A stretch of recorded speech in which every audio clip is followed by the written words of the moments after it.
చాలా ముఖ్యమైన video.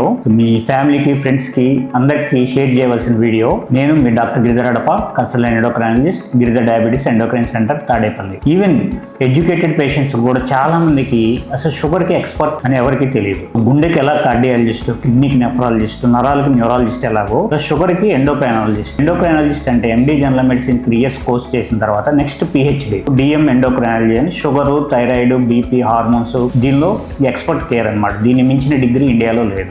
So అటువంటి ఎండోక్రైనాలజిస్ట్ ని మీ షుగర్ వచ్చిన ఫస్ట్ నుంచి సంప్రదించినట్లయితే సో షుగర్ వల్ల చాలా కాంప్లికేషన్లు వస్తాయి. వెంటనే రావు. షుగర్ వచ్చిన 5 ఏళ్ళు 10 ఏళ్ల తర్వాత మీ గుండె ప్రాబ్లం వచ్చి గుండెకి స్టెంటింగ్, బైపాస్ అవ్వడం, కిడ్నీ ప్రాబ్లం వచ్చి డయాలిసిస్ అవ్వడం, కాలు పుండుపడి కాలు తీసేయాల్సి రావడం, ఇవన్నీ ఏంటంటే షుగర్ వల్ల రావు. షుగర్ కంట్రోల్ లేకపోవడము, షుగర్ కి తగు జాగ్రత్తలు చెప్పకపోవడం వల్ల. సో మీ సరైన డాక్టర్ని కలిస్తే మీకు షుగర్ వచ్చిన కొత్తల్లోనే మీకు డైట్ ద్వారా కానీ, ఎక్సర్సైజ్ ద్వారా కానీ షుగర్ మందులు లేకుండా షుగర్ కంట్రోల్ చేయడం, ఒకవేళ దానివల్ల అవ్వకపోతే షుగర్ తగ్గే మందులు కాకుండా ఇప్పుడు లేటెస్ట్ గా గుండెకి, కిడ్నీకి ప్రొటెక్ట్ చేసే మెడిసిన్స్ వచ్చి ఆ మెడిసిన్స్ ఇవ్వడంతో పాటు మీకు రెగ్యులర్ గా మీ కిడ్నీలు ఎట్లా ఉన్నాయి, మీ హార్ట్ ఎట్లా ఉంది, మీ కొలెస్ట్రాల్ ఎట్లా ఉంది, మీ కంట్లో నరాలు ఎట్లా ఉన్నాయి, ఇవన్నీ పరీక్ష చేసి షుగర్ అంటే షుగర్ ఒక్కటే కాదు, సో బాడీ మొత్తం అవయవాలన్నీ దెబ్బ తినకుండా మీకు సమగ్రంగా ట్రీట్మెంట్ ఇవ్వగలిగి మీ సంపూర్ణ ఆరోగ్యాన్ని చూడగలిగే డాక్టర్ ఎండోక్రైనాలజిస్ట్. సో ఇది అందరికీ షేర్ చేయండి.